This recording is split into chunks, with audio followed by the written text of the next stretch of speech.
So, two vocabulary words that you need to know is evaluate, that means to find the value, and substitution.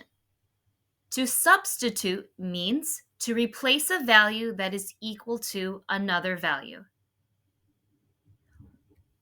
When we talk about evaluating an expression, we need to use the order of operations. So parentheses, exponents, multiplication and division, and addition and subtraction. So let's look at some examples together.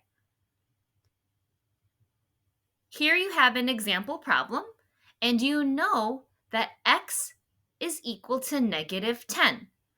So wherever I see an x, I need to substitute or replace x with negative 10.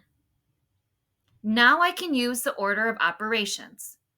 So I have negative 10 plus 4 is negative 6, and then I can divide, which gets me an answer of negative 5.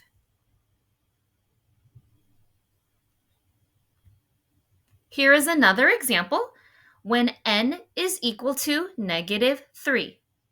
So where I see an n, I need to substitute a negative 3. Now, inside your parentheses, you have 5 minus a negative 3. So minus a negative is the same thing as adding. So 5 plus 3 is 8. Now I can multiply 2 times 8, and that equals 16.